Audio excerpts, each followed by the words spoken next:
यहाँ हमारे सामने रखते हैं और उन सबके हम शुक्रगुजार हैं कि आपने आयुर्वेद चिकित्सा पद्धति को अपने स्टूडेंट्स के बीच में पॉपुलर करने के लिए बहुत अच्छी समर्पण की भावना से इस मंच पर आकर आपने अपना योगदान दिया है। इसी कड़ी में आज हम इस व्याख्यानमाला का प्रारंभ करते हुए सबसे पहले भगवान धन्वंतरी की वंदना करके फिर इस कार्यक्रम को हम आगे बढ़ाते हैं।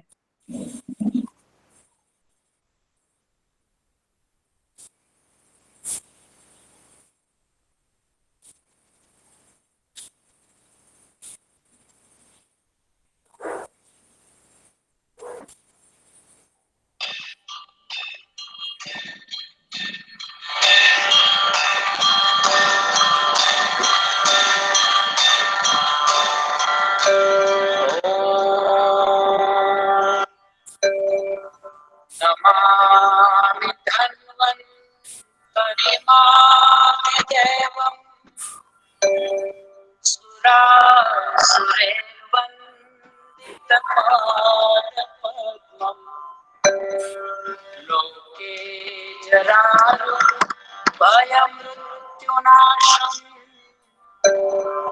दातारमीशम् विविधौषधीनाम्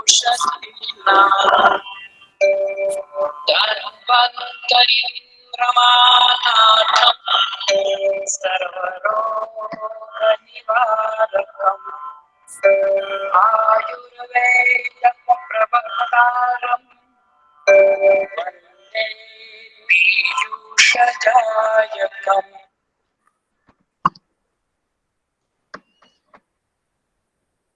आज धन्वंतरी वंदना के बाद आचार्य धन्वंतरी के आशीर्वाद लेकर हम आज की व्याख्यानमाला में हमारे प्रथम स्पीकर वैद्य विरल भाई शाह से निवेदन करते हैं कि आज आप अपने खजाने से कौन से द्रव्य को हमें सिखाएंगे जिसको सीखने के लिए हम बहुत आतुर है। आदरणीय विरल भाई शाह, ओवर टू यू जी।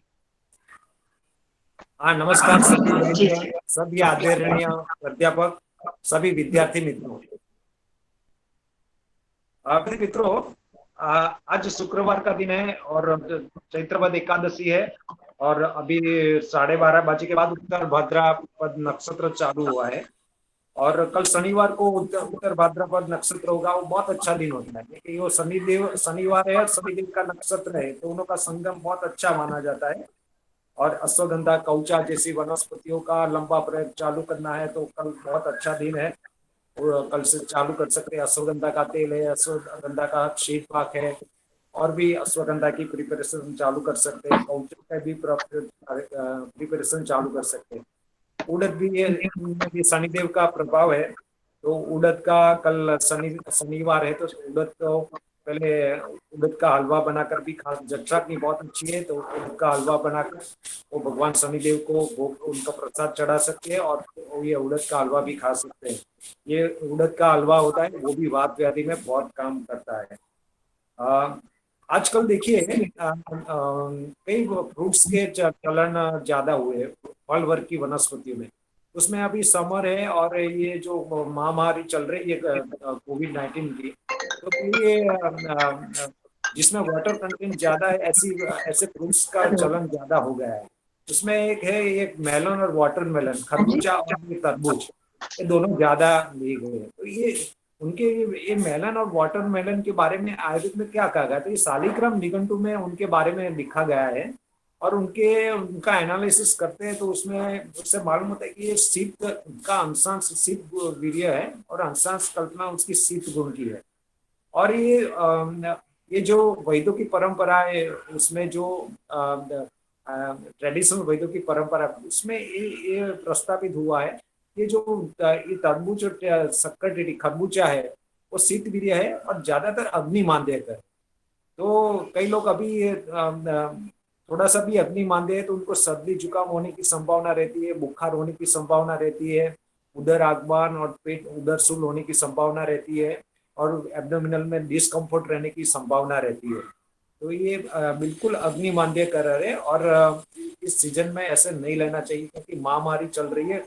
तुरंत ही जल्दी से सर्दी जुकाम और बुखार होने की संभावना रहती थी। ये अग्निमांद्य कर रहे हैं।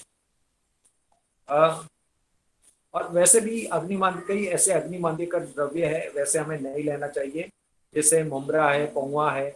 उसको यदि थोड़ा सा भी आपने अभी से थोड़ी दिन पहले ही बुखार आ गया है और थोड़ा सा बुखार चल रहा है और आपने ऐसा ले लिया, या दर्दी ने ऐसा ले लिया ये सब मुमरा और पौवा, उसमें थोड़ा सा भी ऑयल कंटेंट आ गया तो उनको खांसी चालू हो जाएगी, उससे कुछ कॉम्प्लिकेशन चालू हो जाएंगे, क्योंकि वो अग्निमांद्य कर है। और भी कोई फ्रूट्स अभी ज्यादा उनकी रेट्स भी बहुत बढ़ गए, केला, नारंगी, मौसम्बी, ये सब लेते हैं, लेकिन ये सभी अग्निमांद्यकर हैं।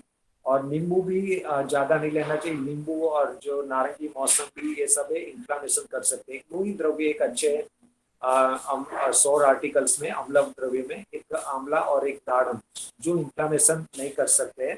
बाकी सब टमाटर भी इन्फ्लामेशन कर सकते हैं। तो इस सारी चीजों को अभी जो महामारी चल रही है तो लेना नहीं चाहिए।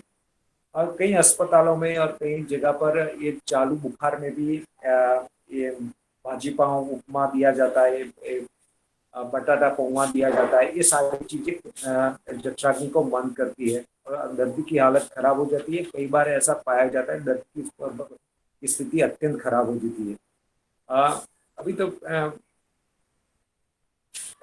अभी तो पैंडेमिक चल रहा है और उसमें जठराग्नि अच्छा हो तो अभी जठराग्नि को अच्छा रखने के लिए दूध और दूध से बनी चीजें नहीं लेनी चाहिए। और मैदा और मैदे से बनी चीजें, ब्रेड, बिस्किट, वो भी नहीं लेना चाहिए। ऑयल कंजम्पशन भी बिल्कुल कम करना चाहिए और या बिल्कुल अवॉइड करना चाहिए। देखिए, आलू भी एक मंदाग्निकर है, उसको भी ज्यादातर अवॉइड करना चाहिए। खिचड़ी भी अवॉइड करना चाहिए, वो भी कई स्थिति में मंदाग्नि करती है। और जिन लोगों को उरसूल होता है, छाती में घबराहट होती है, छाती में बार बार लगता है, उन लोगों के लिए ये खिचड़ी अच्छा नहीं है। अच्छा, पहले मैंने प्लांडू के लिए बताया था, प्याज के लिए थोड़े हफ्तों के पहले हमने बताया था। और तो प्लांडू का रस है, भोजन से पहले लेने से वात व्याधि में उपयोगी है, ये बाजीकरण भी है और वजन कम करने के लिए भी उपयोगी है। लेकिन आजकल जो ये प्याज है, उनमें एक बहुत महत्वपूर्ण उपयोग है आज के लिए, हम सबके लिए बहुत उपयोगी है। वो बैक्टीरिया वायरस को कैच कर लेता है। प्याज के टुकड़े को घर के आंगन में टुकड़े करके रखे, उनके टुकड़े को लॉबी में रखे, बालकनी में रखे, तो 6-8 घंटे 12 घंटे रखोगे तो उसमें वायरस बैक्टीरिया का प्रवेश हो जाएगा। बाद में उसको तीव्र अग्नि में जलाकर उन अग्नि में उस वायरस को डिस्ट्रॉय कर सकते हैं। इस तरह से वायरस को अरेस्ट करने के लिए ये जो प्याज है बहुत अच्छा काम करता है। डाइनिंग टेबल पर यदि रात में प्याज का टुकड़ा पड़ा रहता है रात भर, तो सुबह में वो उसको खुला पड़ा रहता है तो सुबह में खाया नहीं जाता है। कई बार उसका रंग भी परिवर्तन हो जाता है क्योंकि उसमें बैक्टीरिया वायरस का प्रवेश हो जाता है, तो ऐसी चीजें खाई नहीं जाती है। और हमारी परंपरा में है कि रात का बचा हुआ चीज सुबह में नहीं खाया जाता है, सुबह में बची हुई चीज रात को नहीं खाई जाती, खुली पड़ी हुई चीजें नहीं खाई जाती, क्योंकि उसमें बैक्टीरिया वायरस से सूक्ष्म जीवाणु का उसमें प्रवेश हो जाता है। तो ये जो रात भर ये प्याज का टुकड़ा खुला पड़ा रहता है तो उसमें वायरस आ जाते हैं, बैक्टीरिया आ जाते हैं। तो ये वायरस ने अभी बहुत तूफान मचाया है, उसको अरेस्ट करने के लिए सभी घर में एक अच्छा प्रयोग है। एक कुंडे में एक कुंडा है, उसमें रोटी का थोड़ा टुकड़ा डाल दे, थोड़ा सा केला का टुकड़ा डाल दे, थोड़े थोड़े प्याज का टुकड़े डाल दे, 6-8-10-12 घंटे तक उसको रहने दे। फिर उसको तीव्र अग्नि में उस मिश्रण को जला दे, क्योंकि 6-8-12 घंटे के बाद उसमें कुछ न कुछ बैक्टीरिया वायरस आ जाएंगे। जो भी बैक्टीरिया वायरस है उसको बाहर जो होते हैं उनको कोई आश्रय स्थान जो चाहिए। यदि कोई आश्रय स्थान नहीं मिलता है तो वो ह्यूमन बॉडी में आश्रय हो जाता है, तो ह्यूमन बॉडी में आश्रय स्थान ना करे, इसलिए तो बाहर से ही ये चला जाए, एक अच्छा उपाय है। एक केंद्र सरकार के एक बहुत बड़े उच्च अधिकारी ने भी एक रेफरेंस के साथ बताया कि पिछली बार भारत में महामारी हुई थी कि जिन लोगों के घरों में ऐसे प्याज के टुकड़े रखे गए थे तो उनको काफी उसका फायदा रहा है। तो इस तरह से खुले में रखे गए प्याज के टुकड़े को 6-8-12 घंटे के बाद उसको ग्लोव से पकड़े या प्लास्टिक से पकड़े, फिर उसको तीव्र अग्नि में जला दे। पिछली बार मैंने गुड़ आद्रक के प्रयोग के बारे में बताया था। वो चरक संहिता चिकित्सा शांत की गाइडलाइंस के अनुसार लेने से उसमें फायदा होता है। और यदि आप रेगुलरली थोड़ा सा नहीं लेना, 30-40 ग्राम लेते रहो। यदि 50 ग्राम ले सकते हो तो 50 ग्राम भी ले सकते हैं, और साथ में 4 ग्राम 5 ग्राम गुड़ के साथ लेना है अर्ली मॉर्निंग। और खाने में मूंग का पानी, पका हुआ मूंग, सेकी रोटी, खाखरा और मूंग की दाल का बिना फर्मेंटेशन का ढोकला ऐसा खाते हैं तो जठराग्नि अच्छी रहती है। इस तरह से गुड़ आद्रक का प्रयोग करने से इन्फ्लामेशन नहीं होता है, और उसमें एंटीकोगुलेंट एक्टिविटी, कोई ब्लड का क्लॉट भी नहीं होता है, तो कंस्ट्रिक्शन भी नहीं होता है। तो आप कोई इस तरह से ऐसी कोई कोविड का इन्फेक्शन होने की चांसेस भी बहुत कम है, और इस तरह से न्यूमोनिया होने के चांसेस भी बिल्कुल नहीं है। और जिन लोगों का, मैंने लास्ट टाइम भी बताया था कि जिन लोगों का भी ऑक्सीजन लेवल कम है, उनको चावल का पानी पीना चाहिए, मेडिकेटेड वाटर।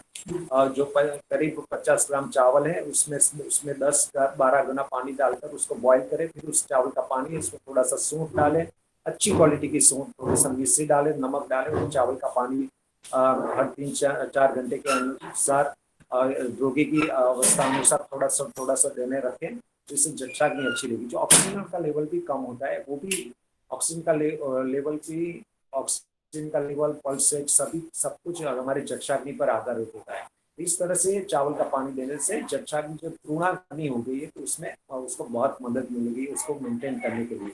और जिन लोगों का ऑक्सीजन लेवल कम है, उनको गरम रेती बिस्तर पर बिछा कर, उस पर चादर बिछा कर उसको सैंड थेरेपी लेना चाहिए। उल्टा सो जाए, सुपाइन पोजीशन में सो जाए, लेफ्ट साइड राइट साइड सोते जाए, तो ऑक्सीजन जो रेस्पिरेटरी चैनल से वो क्लियर हो जाएगी, तो ऑक्सीजन फटाफट अंदर एंटर होगा, तो ऑक्सीजन लेवल अच्छा होने संभव। हीटिंग पैड का भी सेक कर सकते हैं, बालू का स्वेट भी कर सकते हैं, तो इस तरह से हम कर सकते हैं। तो आज मेरा क्या है कि आजकल फ्रूट्स बहुत लोग ले रहे हैं, तो खास ध्यान रखें कि इस तरह से मेलन और वाटरमेलन में अग्नि मानदेय करें। तो ट्रेडिशनल वैद्यों की परंपरा थी, उसमें ऐसा बार बार कहा जाता था कि इस नहीं ले, जो भी दवाएं लेने व्यक्ति को खास कहा जाता था कि इस तरह की चीजें नहीं ले, अग्नि मानदेय करें। अभी बिल्कुल नहीं लाया जाता, क्योंकि इस तरह की पैंडेमिक चलती है, जल्दी से बुखार, सर्दी, जुकाम होने की संभावना रहती है। धन्यवाद। कोई सवाल हो तो जरूर पूछना। आज के लिए बस इतना ही। धन्यवाद। धन्यवाद वैद्य विरल भाई शाह। अगर एक क्वेरी है विरल भाई शाह सर, अगर आप थोड़ी देर बाद में बोलो। हाँ, एक है हल्दी दूध का जो रोल बताया जा रहा है कोविड-19 में, उससे अग्नि मानदेय नहीं होगा क्या? नहीं, दूध तो लेना ही, वैसे तो इस तरह से हल्दी लेना है तो पावर वाली हल्दी लेना चाहिए। अपने बनाई हो हल्दी का अच्छे तरह से इनर पार्ट से बनाई हो हल्दी का पाउडर है, वो अकेली हल्दी लेना चाहिए, दूध में नहीं लेना चाहिए। दूध में बिल्कुल नहीं लेना चाहिए, वैसे ही हल्दी लेना चाहिए।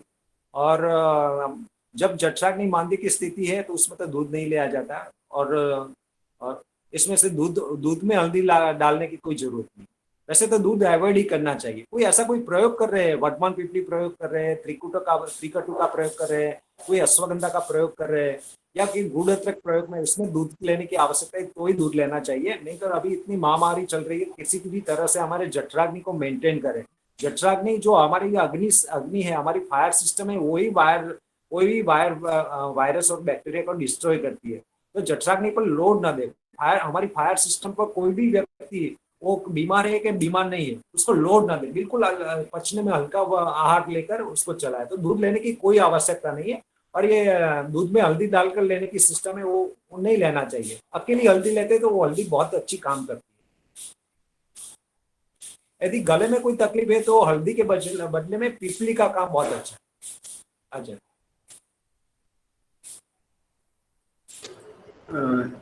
सर, एक क्वेश्चन और है। बोलो। ये तो बस द्रव्य से रिलेटेड नहीं है, लेकिन करंट सिचुएशन में ऋतुचर्या कैसे फॉलो करें उसके बारे में कुछ बताएं। अच्छा, ऋतुचर्या तो क्या, हमारे जो आचार रसायन है, हमारी जो आचार रसायन है उसको फॉलो करते रहे। ऋतुचर्या में कौन सी, इस चीज के बारे में जो भी हमारे लिए बताया गया है, जैसे भोजन का समय दोपहर 12:30 से 1:30 बजे करे, शाम को 7:30 से 8:30 के बीच करे, दो भोजन के बीच 6-8 घंटे का अंतर रखे, भोजन से पहले पानी ना पिए, भोजन के बाद तुरंत पानी ना पिए, इन सारी चीजों का खास ध्यान रखें। सुबह में बहुत तीव्र भूख लगी है तो ही हमें नाश्ता करने की जरूरत है, अदरवाइज नाश्ता ना करें। तो हमारी लाइफस्टाइल ऐसी पैंडेमिक में जठराग्नि पर ही केंद्रित रहनी चाहिए। तीव्र भूख लगनी चाहिए, अच्छी प्यास लगनी चाहिए, अच्छी नींद आनी चाहिए, मल मूत्र विसर्जन अच्छा होना चाहिए और कहीं भी पेन नहीं होना चाहिए। कहीं भी पेन आता है, पैरों दोनों पैरों में पेन होता है और पैरों में भारीपन है तो कुछ जठराग्नि मांदे के लक्षण है। तो कहीं भी ऐसे जठराग्नि मांदे के लक्षण आते हैं तो उस पर ध्यान रखना चाहिए। तो हमारे जो आचार रसायन में जो बताया गया उस तरह का ही करना चाहिए। और अभी क्या है, आग्नेय द्रव्यों की हमें बहुत आवश्यकता है। अभी उष्ण ऋतु है फिर भी ये अदरक, काली मिर्च, हिंदी पिपर, ऐसे आग्नेय द्रव्यों की हमें बहुत आवश्यकता है। ऐसे पपीता है, ऐसे अग्नि को मेंटेन करने की हमें बहुत आवश्यकता है। ऐसे आहार द्रव्य भी हम ऐसे लें जिससे अग्नि अच्छी रहे। जैसे मैंने अभी चावल का पानी बनाया, ये मूंग का पानी है, पका हुआ मूंग है, मूंग की दाल का ढोकला, ये सारी चीजें जठराग्नि को मेंटेन करती है। जठराग्नि को मेंटेन करें। और किसी को बहुत अच्छा देखिए, किसी को और भी बहुत ज्यादा इंटरेस्ट है तो वर्धमान पिपली का प्रयोग कर सकते हैं, उसमें उसका भी प्रयोग कर सकते हैं। और केवल गुड़ पिपली का भी प्रयोग कर सकते हैं। और त्रिकटु का भी प्रयोग दूध और खीर रोटी खाकर सकते हैं। और किसी को और भी अच्छा इंटरेस्ट है तो भल्ला तक का भी प्रयोग कर सकते हैं। देखिए ये उष्ण ऋतु है फिर भी भल्ला तक का प्रयोग कर सकते हैं, उसमें खीर रोटी खाया जाता है। इस तरह से अलग अलग द्रव्यों का हम उपयोग कर सकते हैं।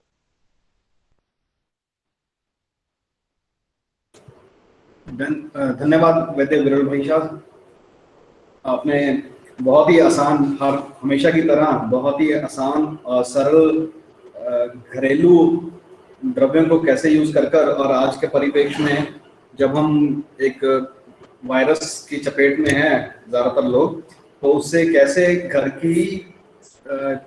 घर की रसोई से ही कैसे हम चिकित्सा में पलांडु का यूज कर सकते हैं। और केवल व्याधि नहीं, आपने और भी उसके गुण बताए, वाजीकरण भी है और वो अग्निदीपन का भी काम करता है। तो ऐसे आपके वचन जो हमेशा एक प्रेरणा का रूप कि हमें बाहर बहुत बड़ी बड़ी औषध के पीछे भागने की जरूरत नहीं है, हमारी किचन में ही बहुत चीजें अवेलेबल हैं जिससे हम चिकित्सा कर सकते हैं। बहुत बहुत धन्यवाद वैद्य विरल भाई शाह, आपने इतना अमूल्य समय हमें दिया। बहुत बहुत धन्यवाद आपका।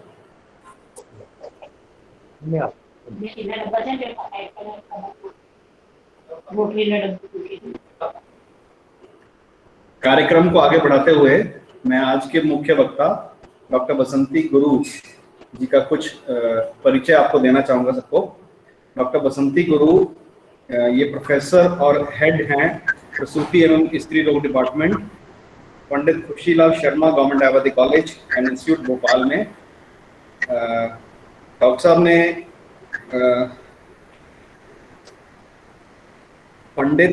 डॉक्टर साहब को पंडित उद्धव दास मेहता चिकित्सा सम्मान से सम्मानित किया जा चुका है।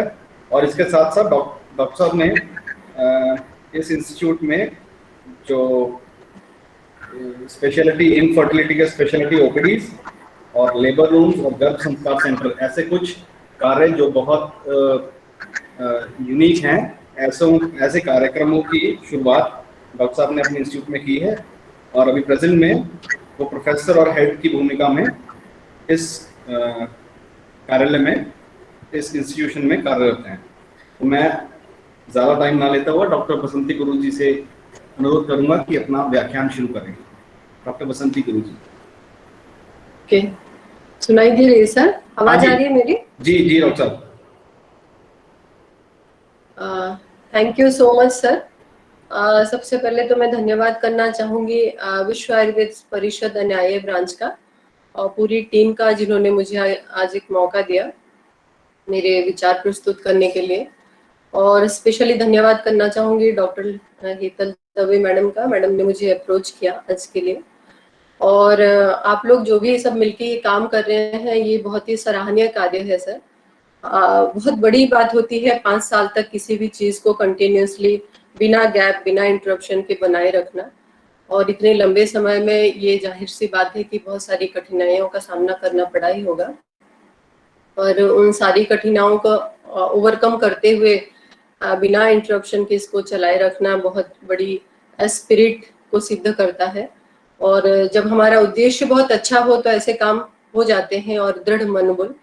तो मैं आगे भी आशा करती हूँ आप लोग इसी कार्यक्रम को ऐसे ही चलाए रखें, और बहुत ही सराहनीय कार्य है।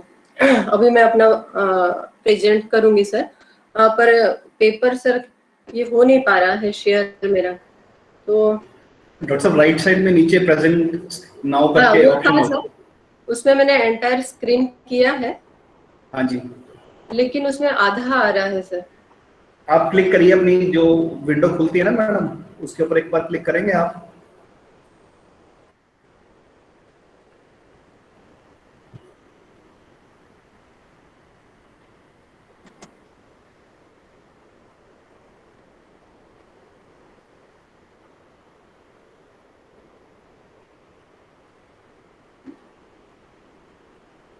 ये सर आधा आया क्या फिर से? हाँ अभी ये प्रेजेंट आ रहा था, आपके नाम से प्रेजेंटेशन आ रहा था। अभी मैम अपनी वो जो पीपीटी है उस पर एक बार क्लिक करेंगे तो सामने आ जाएगी पीपीटी।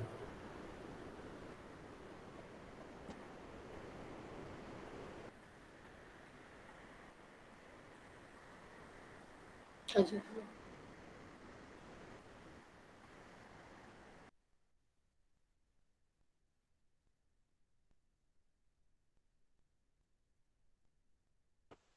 स्क्रीन पे ही क्लिक करना है क्या? इसमें एक विंडो बोल के आ रहा है, एक टैब बोल के आ रहा है, और एंटायर स्क्रीन। एंटायर स्क्रीन पे करेंगे तब भी खुल जाएगी पीपीटी। आप एंटायर स्क्रीन हाँ पे करके हाँ, और उसी पे फिर कर रही हूँ सर, पर वो आधा दिख रहा है, आधा स्क्रीन पे आ रहा है। कोई बात नहीं, आप उसके अंदर क्लिक करेंगे ना मैडम, तो हाँ, जहां पर आपकी पावर पॉइंट है उस लोकेशन पे जाएंगे आप। हाँ अभी खुल रहा है मैडम, एक मिनट।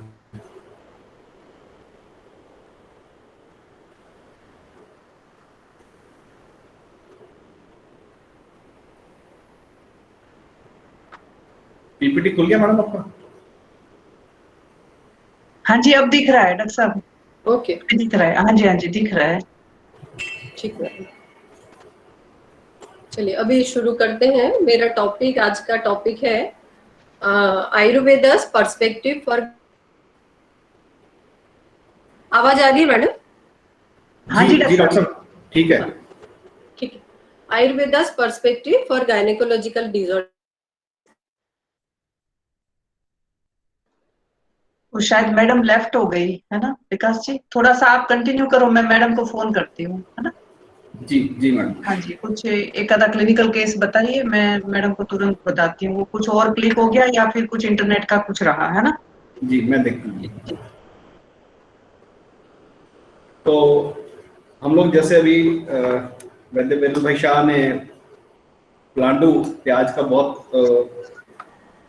बहुत ही बेसिक तरीके से बताया यूज कैसे कर सकते हैं आज की परिप्रेक्ष्य में, जहाँ पर व्याधि वायरस के रूप में हमारे सामने है। ऐसे ही हम लोग आयुर्वेद में भी कंसेप्ट हमारे पास हम लोग डिस्कस करते हैं। एक मिनट आ गया वो शायद स्क्रीन।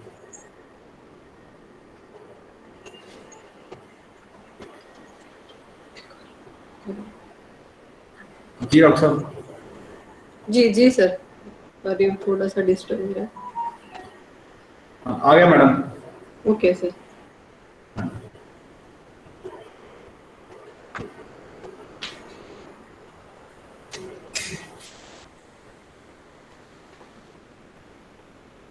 आ गया डॉक्टर साहब। जी जी sir.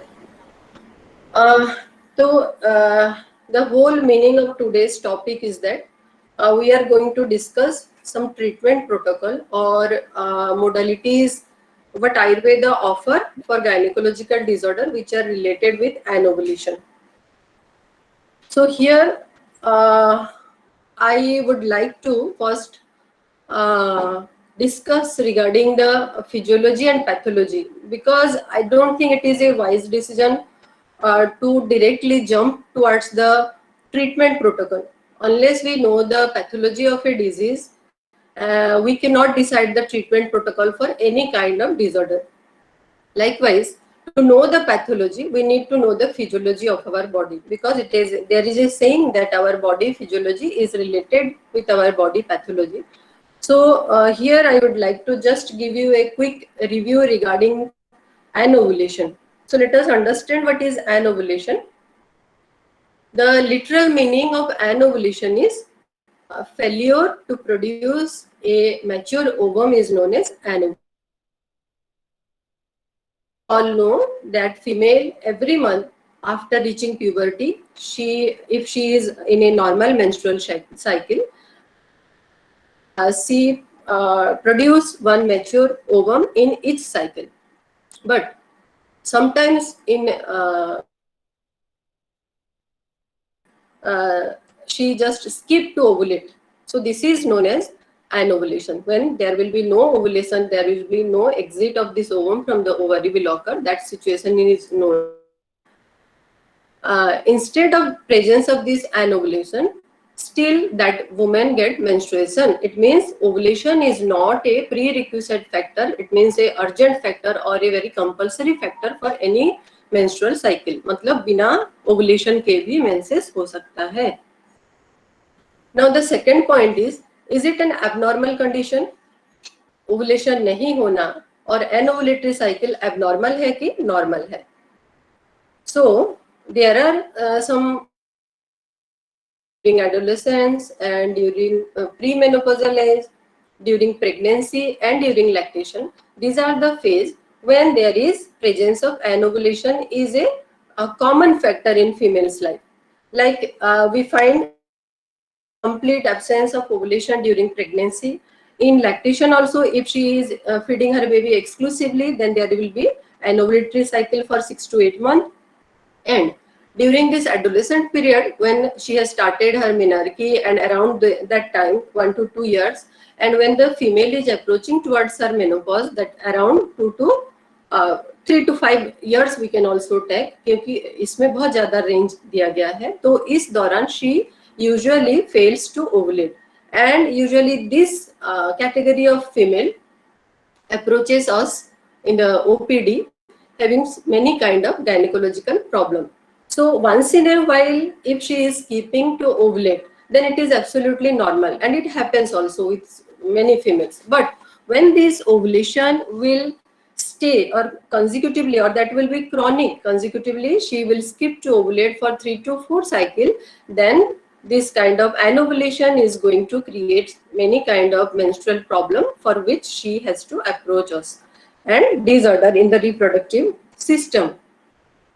So anything which will produce disorder is always abnormal. So here anovulation when with chronicity above 2 to 3 months is always abnormal. Now what has been described in Ayurveda for ovulation? See, our Ayurveda don't have this type of classical description or systematic description categorized or assembled at only single places. We will not find here. We have this kind of word like Bija, Artav, Shonit, Ashrak, Raja, Lohit, etc. has been described in many contexts, in many quotations, and we interpret the meaning of this meaning of these words, that is Bija, Artav, according to the situation or for which context that quotation has been said. So we took out or we take out the meaning of that word only. So what is the meaning of Bija here? As we all know that Bija is that object which after removing its cover or after removing its secrecy or by unfolding itself, it is capable to give birth to a new object. It means here Bija is solely representing, or the meaning of Bij is absolutely the ovum. It means it is capable to give birth to another object. So here Bij, by saying Bij, we can take Stri Bij as well as Pung Bij. But in this context, we will take it as ovum. This has been said by Charak, while Shushruth has said in another context, that is in Garbha Sambhav Samagri, 4 factor he has said regarding this. Bij is also a factor. Ritu, Kshetra, Ambu and Bija. In that context also, Bij is representing female gamete, or that is ovam. So here from word bija we will take absolutely the meaning of ovam only. Likewise, artav, in many quotation or many references, artav has been used for many meaning. Like artav is mostly used for menstrual blood, mostly used for menstrual cycle, mostly used for female hormones. But these are some quotations I have kept here. In these quotations, we will definitely going to take the meaning of artav as ovam. Why I am narrating all these things? Because after this only, I am going to explain the physiology of ovulation in Ayurveda. So these words will come in our way while we will discuss all these things. So here we need to understand the meaning of artav. In the first quotation, the meaning of the first quotation is like this, that the Shukra will get a proper channel and it get enter into the uterine cavity and it will get mixed with artav, and then the role of Vayu arise there. The combination of Shukra and Artav is divided by Vayu. The first quotation meaning is that the Vayu divides the combination of Shukra and Artav.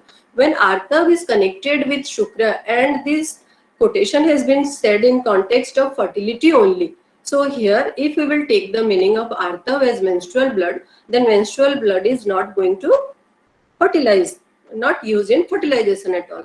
So here, by the meaning of Artav, we will take definitely as ovam. Now the second two quotation also, that is Rakta Lakshana Artavam Garbhakritya, and the second one is Sansrajyate Artavena. Though both the meaning is indicating itself that the it has the Artav has the capacity to reproduce. It means here Artav clearly indicating ovam only. Now coming to Shonita. Here Shonita also in this both shlok, we are very known to the first one shlok, that is said in context of Garbhotpatti or Garbh ki definition ke liye bataya gaya hai, Shukra Shonit Jiva Sanyogitu, like the other one is also.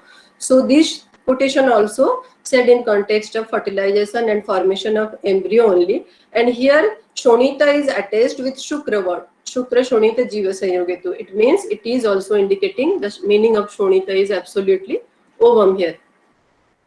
Now the next is Ashrak. Ashrak word has been used by Charak, and what Ashrak indicate here, that if Ashrak will be stay in a normal form, the baby or the embryo is going to be formed in a normal way, and abnormality in Ashrak is going to form a congenital anomaly or teratogenic effect in the fetus. So if we will analyze the modern science here, they also said that if there will be faulty sperm or faulty ovum will be there, then the baby will, there will be presence of teratogenic effect in the baby. So here also the Raja, Ashrak means ovum only. Now the Raja, in context of Raja, it has been said that the baby or the Garbha take the Panchabhotikatva from Mata, Pita, Raja and Shukra. So here the baby or the embryo, while we are talking about baby or embryo, here definitely Raja is going to stand for ovum only. Likewise Lohita also, because Lohita and Ritasa is combined with Chetana. It means also the meaning of Lohita is ovum. Now apart from this word has been used for ovum. Apart from this, some related explanation we also find here and there in our text, which I have assembled here. Number one is Vidya Lakshana of Artavah Shrutas. We all know about the Vidya Lakshana of Artavah Shrutas. Shushruta has said 3 symptoms occur. Tatra Vidyayam, Bandhatva, Artava Nasha and Maithuna Asahishnata. So here Bandhatva and Artava Nasha, these two factors are mainly related with the ovarian function. If ovary will fail to function in a normal way, then there will be definitely presence of infertility, that is Bandhatva, and Nartav Nasha yani ki amenorrhea. So it has been said in context of ovary and the function of ovary, perhaps it means it is clear. The second context is said in Ashmari Chikitsa Adhyay, Shrotasi Phalayo. Here Shrotasi Phalayo means Phalasrutas. Shushruta has restricted injury to 8 vital parts. Among those 8 vital parts, Shrotasi Phalayo is one of them. that is phalosrotas. It means the channel which is supplying to ovary. So here another reference we are getting in favor of ovum or ovaries. In third thing, Shushruta has also restricted char karma in Udavritta and Apavritta phalayoni. Udavritta and Apavritta phalayoni means upward and downward displacement of ovaries only. So by combining, why I told all these things indicate that how elaborately our acharyas had described regarding ovum, ovulation and all these things. आगे और भी पढ़ने जा रहे हैं हम इसके बारे में. So they have the adequate knowledge. The only bad part is that they have not assembled it in one place. So this is our work and we are doing that. Now let us see what is the physiology of ovulation, so we can understand the physiology of ovulation in Ayurveda as well. So let us take a quick review about the physiology of ovulation. We all know that our ovary is filled with primordial follicle. It means primordial follicle means one primary oocyte is there and which is covered with a single layer of cells. So these primordial follicles, when girl enter into her puberty, this primordial follicle will start maturing. In each cycle, about 15 to 20 cells will start maturing. How the maturity occurs? The primary oocyte will start, which was covered with a single layer cell, that will start multiplying in number. That means stratified cells will start growing around the primary oocyte, and these cells are granulosa cells. So when multiple layer of granulosa cells will grow, that will surround the primary oocyte, then this is known as primary follicle. In this stage, another thing occurs, these granulosa cells along with the primary oocyte will develop a glycoprotein layer around it, which is known as zona pellucida. Then further maturity occur in this follicle. In further maturity, they grow in sizes along with, after the granulosa layer, the stroma, from the stroma of the ovary, it will organize itself to create another two layer, that is known as the theca folliculi. The theca folliculi organize itself in two layers, that is theca externa and theca interna. Theca externa is a fibrous layer, while theca interna is a secretory layer which secrete hormones. And granulosa cell is already inside the theca cells. And in secondary stage, what will happen? The granulosa cells are very multi-layered, and they will start creating pocket in between them, and those pockets are filled with fluid, which is known as hyaluronic acid. So these are the changes occur in this maturity process or in this development process. From primordial follicle, it will go into primary follicle, and from primary follicle, it will enter into secondary follicle. Then after formation of multiple pockets which will filled with fluid, they will get unite together, assembled together, and they will form a big cavity which is known as antral cavity, or now this follicle is known as antrum follicle. Before formation of this big cavity filled with fluid, it was known as pre-antral follicle. So this is known as follicular changes. By this time, it has reached up to 18 to 20 mm size. Another most important thing occur in this time is that there is steroidogenesis also occur. We know that the inside cell which has been marked with red color, that is the granulosa cell. We know this granulosa cell produce estrogen because it has the receptor for follicle stimulating hormone. It respond to follicle stimulating hormone and produce abundant amount of estrogen. Likewise, when this follicle will enter to secondary follicle, that is antral follicle, formation of antral follicle will occur, the secretory theca cell will start secreting androgen, because they have the receptor for LH hormone, and they will take the cholesterol from body and they will convert it into androgen. But androgen, if there will be excessive androgen in our body, then we will develop male-like feature. What happened here? The granulosa cells play a great role here. These androgen are diverted towards the granulosa cells, and granulosa cells convert them to estrogen hormone only. So this is known as aromatase procedure, where the androgen are converted into estrogen hormone. In this way, there is a peak rise of estrogen, which will give a positive feedback to the anterior pituitary, and the anterior pituitary will start secreting LH hormone. Now, getting response from this LH hormone, the theca cell will produce progesterone, as well as the granulosa cell will develop a receptor for LH hormone as well, and they will also start producing progesterone. Now, by this stage, the primary oocyte which was inside this till now, अभी तक वो primary oocyte ही है from the primary, secondary and antral follicle तक. Still the primary oocyte is inside, and what happened at this stage, the primary follicle will complete its first meiotic division. Primary oocyte is having 2n number of chromosome, it means diploid number of chromosome, and when there will be LH surge, then this primary oocyte will divide into two parts. Each part is having n number of chromosome, that is haploid number of chromosome, and there will be formation of the secondary oocyte, that is known as the proper ovum, and a first polar body is going to form. By this time, what will happen, due to excessive production of follicle stimulating hormone, LH hormone and progesterone, hemolysis of the follicular wall will occur, and there will be distance, it will increase its distensibility. It means the follicle will move towards the periphery of the ovary, and when this progesterone will disappear or digest the wall of the follicular wall, there will be formation of a cone-like structure occur in the ovarian periphery, that is known as stigma. And now the structure is only the secondary follicle, along with the glycoprotein layer, which is known as zona pellucida, and some amount of granulosa cell surrounding the secondary oocyte, which is known as cumulus operus. This periphery will open for a fraction of minute, that is 1 to 2 minutes, and it will come out along with it start floating inside that antral fluid.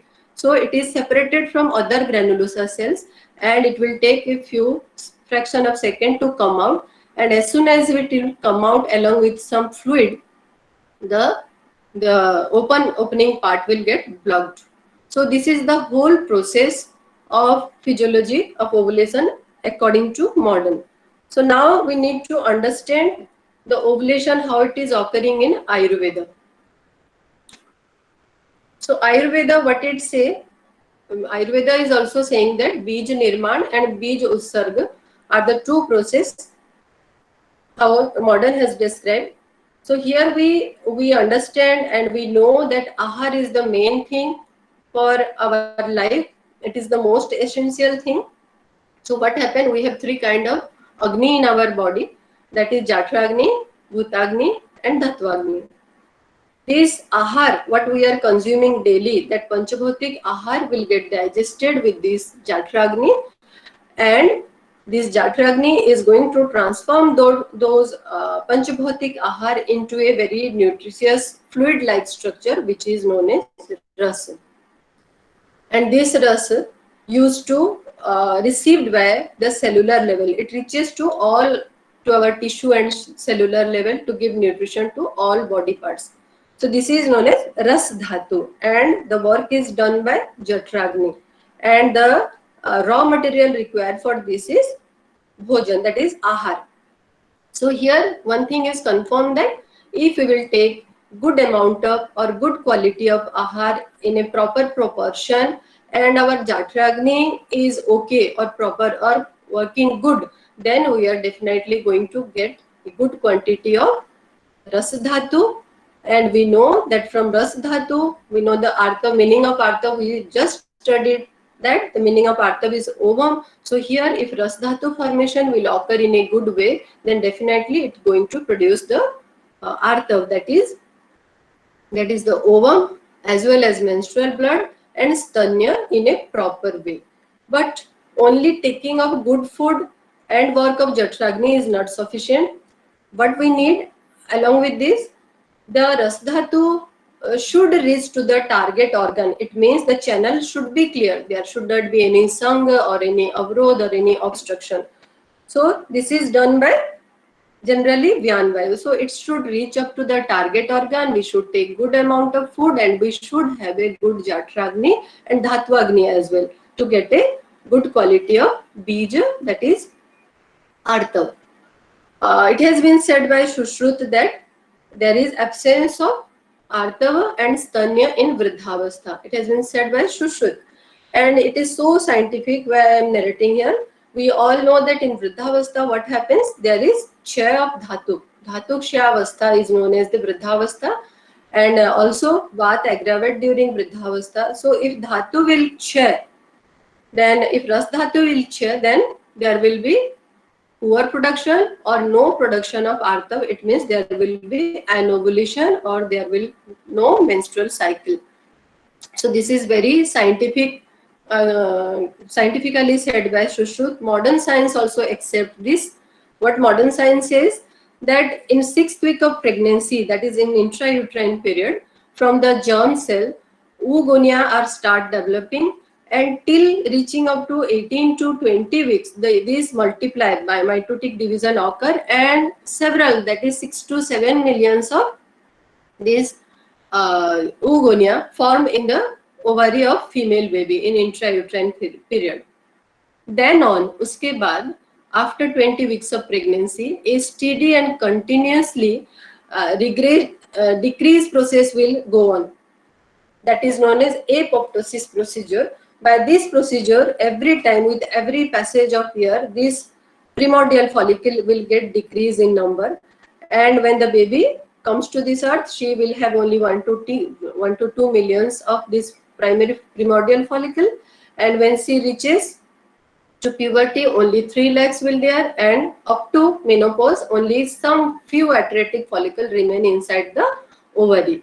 And we know these follicles are the main functional unit for the regularization of menstruation, ovulation and everything. So when these follicles are going to be stopped or ended, or it will be atretic, then the functional unit is getting paralyzed and the ovarian function will decline, and there will be no ovulation, no menstrual cycle. So what has been said by Sushruta is just matching with the modern science also.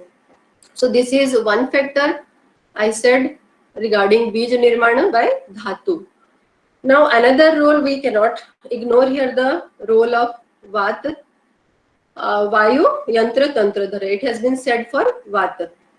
So Vata is the main thing which is controlling all our body physiology, but that too in a normal state. When Vata will remain in normal state, it will give support to our body physiology to go in a normal way. But when it will get vitiated, all our body physiology will get disturbed. But for this, Chakrapani has given a very, very good quotation. He says that Vata alone is not responsible to regularize all our body physiology. Vata always await for Kal and Swabhav. It means when Vata is regulated by Kal and Swabhav, our body physiology go in a normal way. Otherwise, if we will take Vata alone is responsible, then there might be continuously creation and destruction will go in inside our body, but it doesn't happen. So we have to admit this procedure, that this comment that Vata always await for this Kal and Swabhav, and when Vata is regulated by Kal and Swabhav, this normal body physiology goes on. Likewise, the main function, another point I want to add on, that main function of Vata is Vibhajan. So if we will go back and see the development of the follicle, division process is occurring there also. When it is entering into the Graafian follicle state, that is just pre-ovulatory phase, it is completing its first meiotic division, and the primary oocyte is getting divided into 2 parts. That is, first one is the secondary oocyte having n number of, it means division in chromosome is also happening there. Not only 2 bodies forming, each body is containing haploid number of chromosome, that is secondary oocyte along with first polar body. So it must be the work which is done by Vata only, the credit goes to Vata only. And here we will take the credit and give the credit to Apan Vayu because the place of Apan Vayu is that area, that pelvic area only.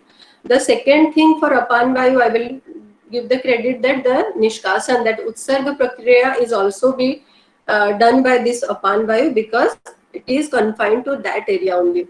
So can we add on the function of other vatas as well regarding this ovulation? So this is my hypothesis. I might be wrong, but I just want to add on the action of Pran and Udan, Saman and Vyan. Every Vayu has its role in the context of conducting this ovulation in a proper way. Like we know that Pran and Udan, where their stan is in Urdhva Chatru, it means upper body part. We know the function of Pran and Udan Vayu is like Vak Pravritti, Gyan, Dhriti, Smriti, all intellectuals. It means all the brain activities are the work of Pran and Udan Vayu. So they are एक तरह से हम कह सकते हैं they are just connecting all the things which has been done by this brain function also. So here we can say the Pran and Udan Vayu might be acting on the reproductive physiology. What they are doing, they might be regulating the neural supply of the HPO axis. In this way, they might be helping in ovulation. Now the second, we know the Saman Vayu, it has the role on Jatragni, and we already studied regarding the Jatragni. So it has a huge role in ovulation. Now coming to the role of Vyan Vayu. Vyan Vayu is Sarvasarir Vyapi, and we know without transporting the material to the target organ, it is just impossible to achieve the physiology. Whatever in our body is going on, it is due to transportation of the needed things. So Vyan is the only Vayu which will transport the things to the target organ to achieve the required physiology. So definitely here Vyan Vayu is playing its role. And what about Kapha and Pitta? Can we consider Kapha and Pitta as well in formation of Bija? Definitely we can take the what is going inside that ovum, that maturity of ovum is basically based on Kapha only. Whenever there is a growth, there is a nutrition process, the building, repairing, everything is done by Kapha only. So that is only going inside that Bija. It is increasing in size. Before it was so small, and during ovulation it is 20 mm or more than that. So this growth cannot be achieved without Kapha. Then what about Pitta? There are some kind of Pakakriya going inside that Bija. What we saw that there is synthesis of hormone is occurring inside that production of estrogen and progesterone is there. Then aromatization, that is a kind of magic. What Pakakriya, without Pakakriya it cannot be possible, that androgen is converting into estrogen. So definitely we should take the role of Pitta as well in the formation of Bija. So these are my logic behind ovulation process. Another thing is said by Sushruta that there is presence of Artav in a female body since the intrauterine period. So what he has said is very correct. Modern science also we studied that there is formation of this germ cell occur in the 6th week of pregnancy, and it transfer into the germ stem and it multiplies in number. But what our acharyas is saying that when the patient will achieve proper age, then only it can be evident. Without that, it cannot be evident. So after approaching proper age, that means when Dhatu Paripakvata will occur along with the Samay, along with the Kal, when Bala will reach up to the Yavanavastha, then only it can be evident. So should say this till that period. What this Artav does, it gives continuous maturity to Stanya, Garbhashaya and Yoni. And what Kashyap said regarding this, Kashyap said a very scientific, given a logic behind it, that when there will be physical completeness occur in the female by developing all the dhatus only the female has to divert it towards the yoni. It means without achieving the completeness in all dhatus, female do not divert their dhatus towards yoni. And all the physical completeness, when it can be achieved, when she will enter into Tarunavastha. So this was my logic behind this formation of Artha, that is the ovum. Now what else has been described in our text? Our Acharyas have also described regarding this Ritu Kala. We know what is Ritu Kala, that is fertility period.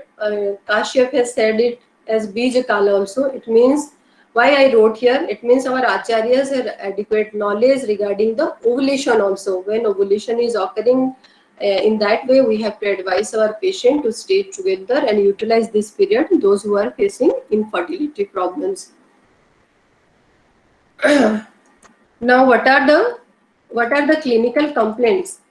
What will be the clinical presentation of anovulation? Clinical presentation means how patient will approach to us in our OPDs or to your clinic. If she will have anovulatory cycle, then what will be the clinical presentation? So we all know that patient might be come with the problem of amenorrhea. She might have delayed period, 3-4 महीनों से इसको period नहीं आया. She might have abnormal uterine bleeding, and spontaneously you can diagnose infertility associated with anovulation. Galactorrhea, it means excessive secretion, milk secretion from breast, and absolutely irregular cycle. So these are some chief complaints I have written here.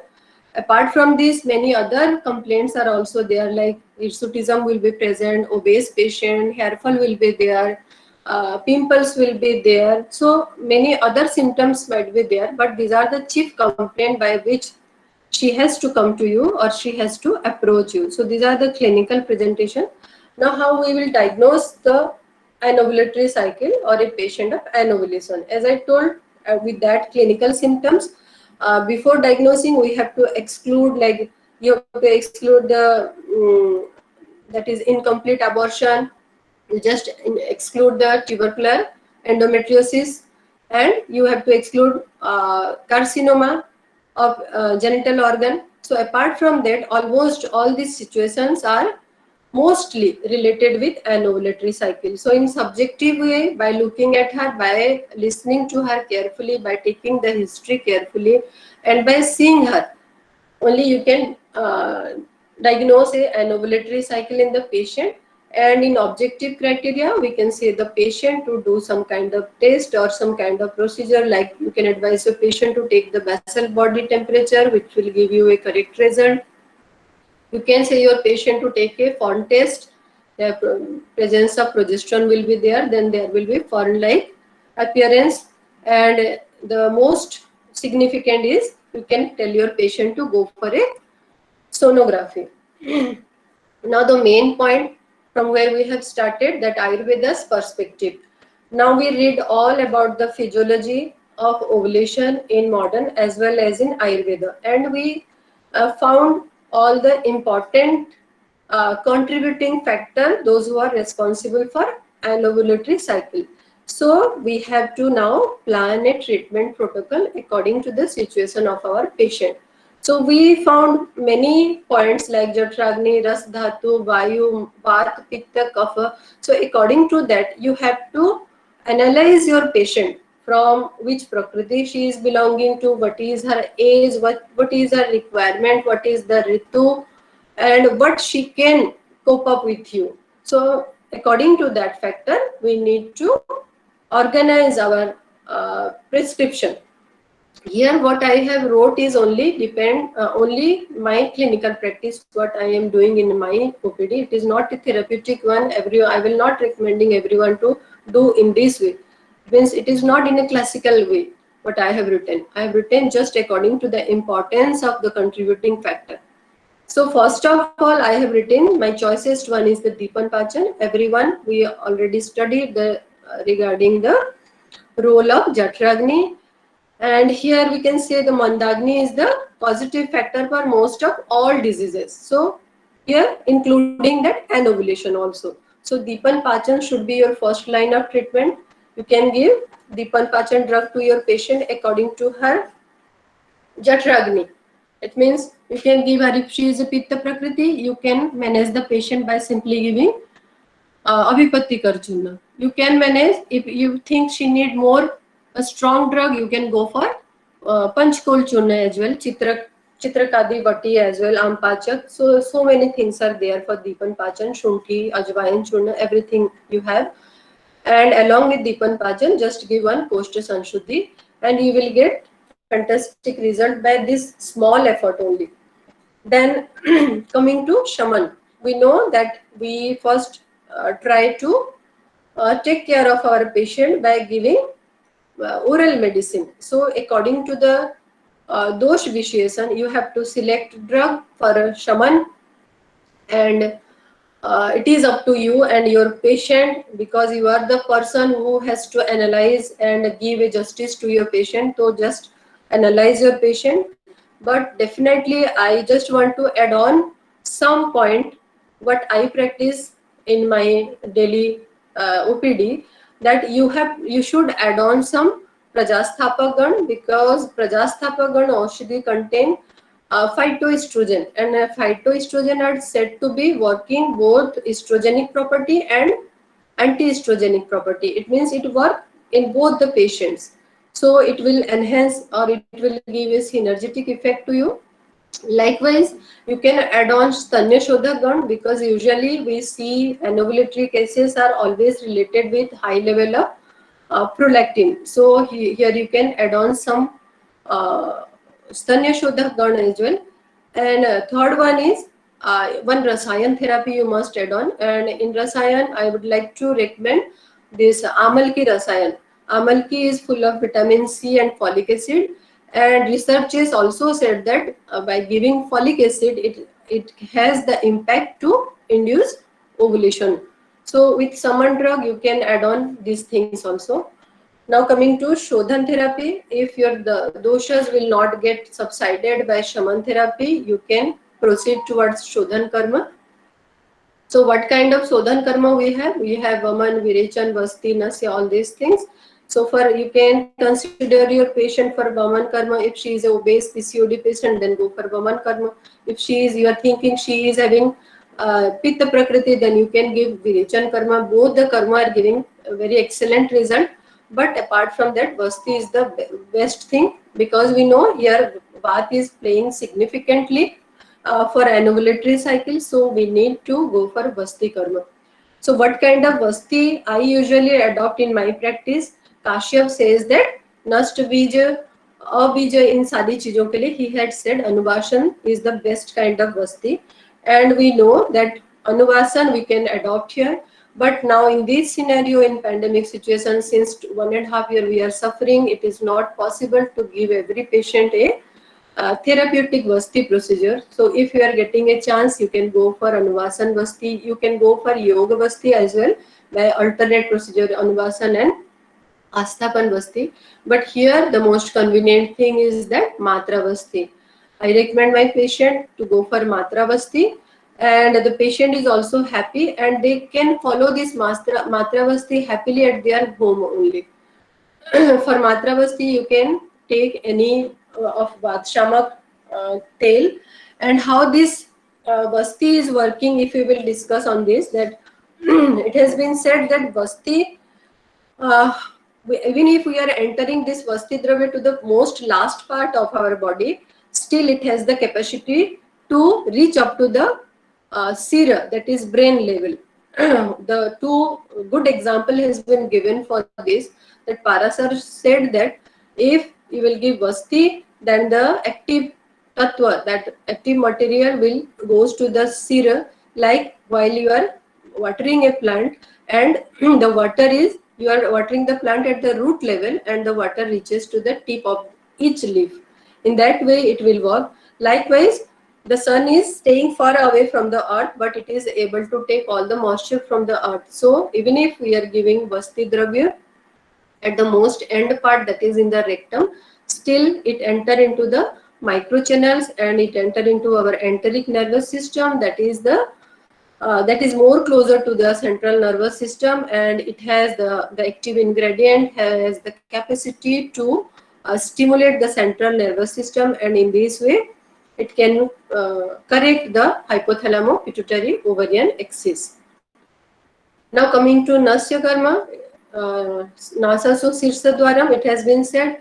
So again, we have to stimulate our central nervous system. So from the nasal route, we are applying some drugs here. So if your patient is of Kapha Prakriti, you can give Tikshna Birichan drug for Nasya Karma like Vacha and etc.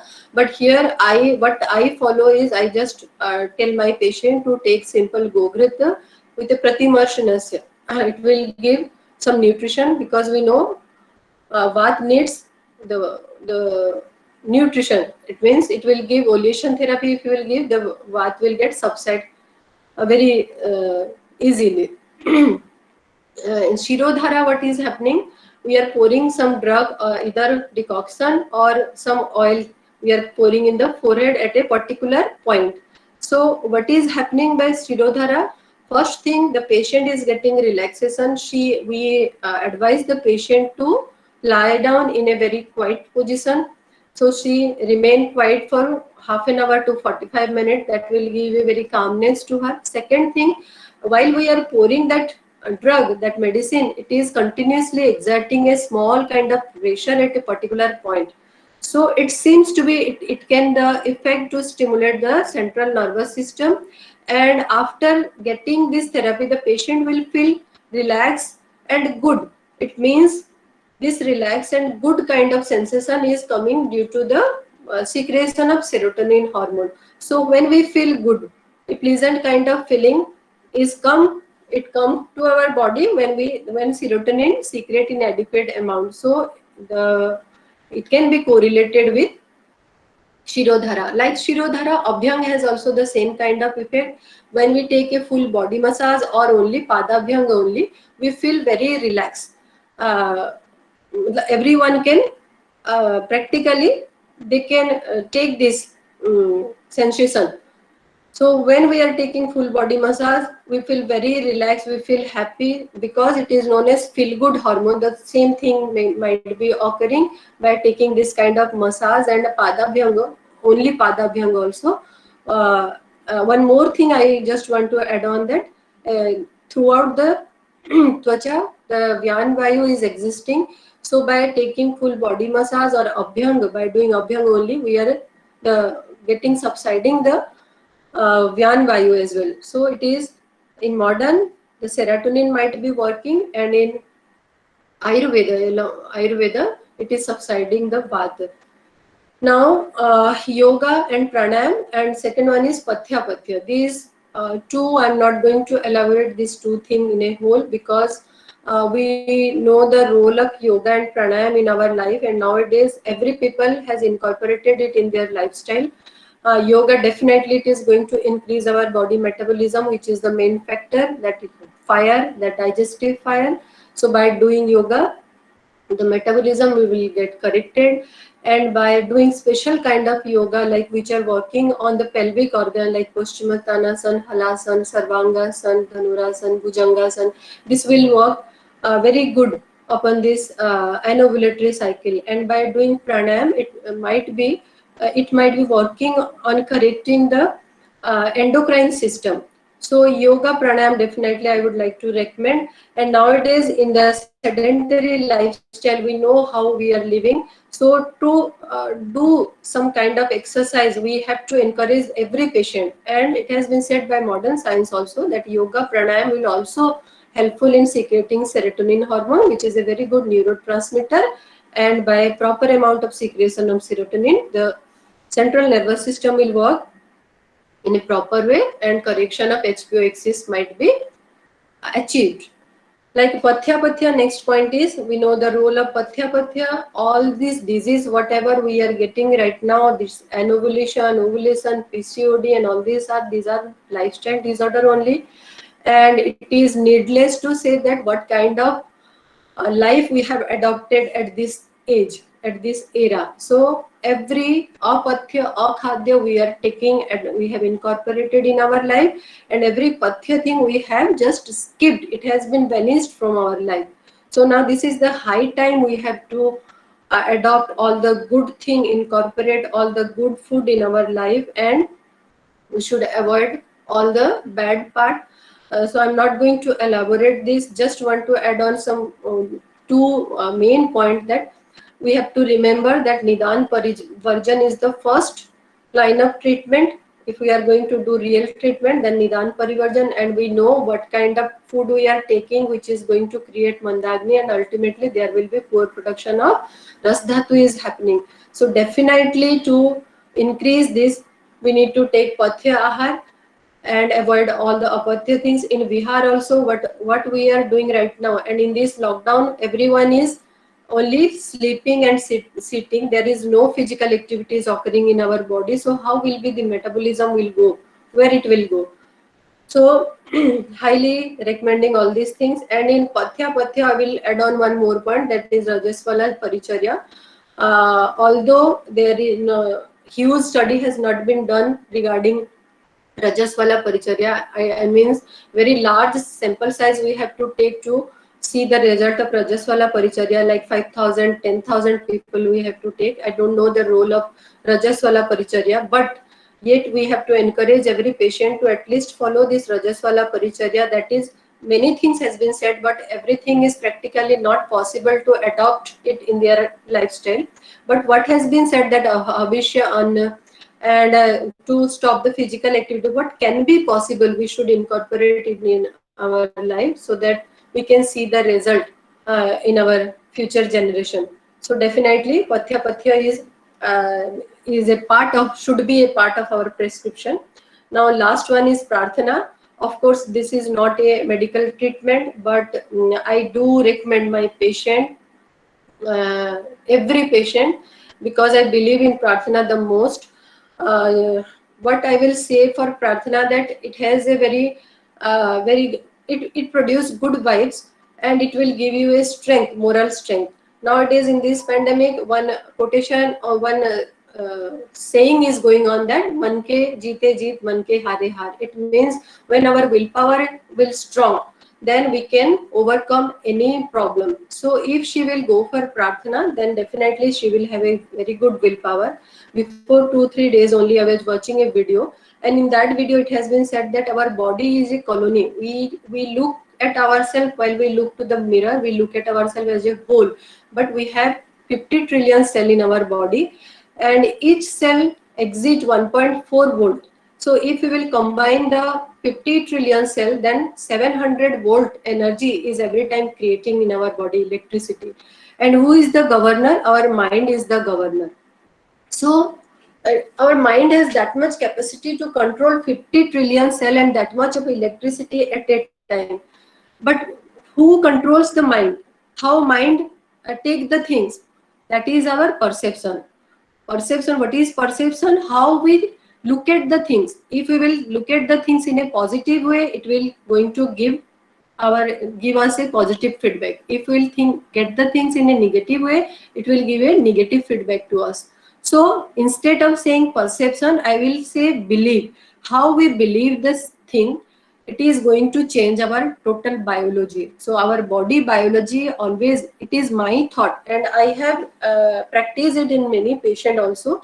If you will think it in a positive way, if someone will tell you that you are going to develop a disease, and if you believe that if you are going to, you will definitely going to develop a belief. And if somebody is giving you a piece of sugar candy only, and he will say that you are going to cure by this, so taking this sugar candy, so it has a placebo effect, and surely he will get rid of that disease. So what the matter, what point I just want to focus, that it is your belief. How we will believe, we will change our biology according to that. And Prarthana give us a strong belief. Whatever may be your God, whoever you believe, you just start believing in God, you will get a very strong mental power, and in this way your willpower will be very strong, and you can overcome anything by doing prayer. So this was all for the day. Thank you all for your patient hearing. Thank you, Dr. Basanti. Ma'am, we have one query, if you would. Ji, sir. Nisha ji is asking whether Rasayana can be given without Shodhan Karma. No, Shodhan karma should done first. It is better. See, what is Shodhan karma? What the morbid dosha, what has been pasted in our body, that should be evacuated first. So you can get the effect of that medicine in an adequate way.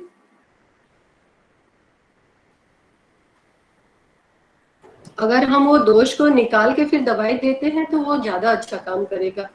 So mild शोधन भले ही कर सकते हैं आप, 2-4 दिन दीपन पाचन ऐसे ही दे दें. अगर आपको लग रहा है बहुत ज्यादा दोष नहीं है, उसको पूरा थेराप्यूटिक वमन विरेचन की जरूरत नहीं है, तो जस्ट गिव अ माइल्ड दीपन पाचन एंड कोष्ठ संशोधित द्रव्य for 3 to 5 days and you just start Rasayan.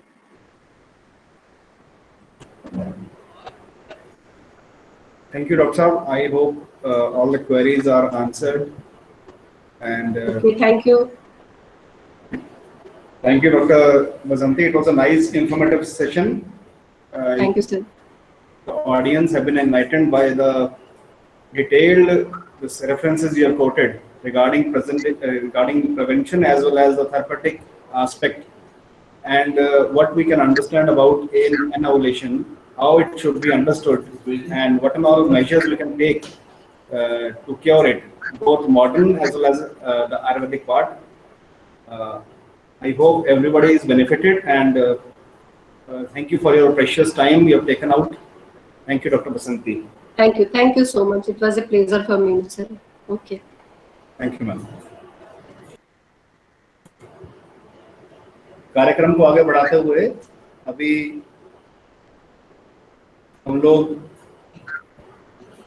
शांति मंत्र करेंगे. तो सिमरन, डॉक्टर सिमरन है यहाँ पर, डॉक्टर सिमरन देवगन.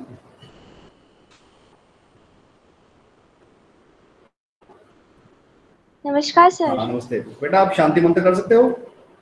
जी जी सर. हाँ बोलिए बेटा. सर मेरी आवाज आ रही है? हाँ बेटा, हाँ बोलो. सभी लोग डॉक्टर सिमरन के पीछे शांति मंत्र करेंगे. बोलिए बेटा.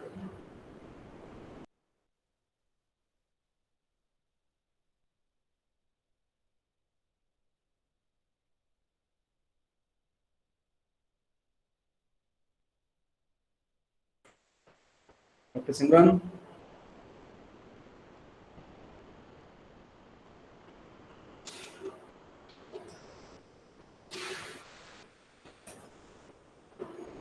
हेलो.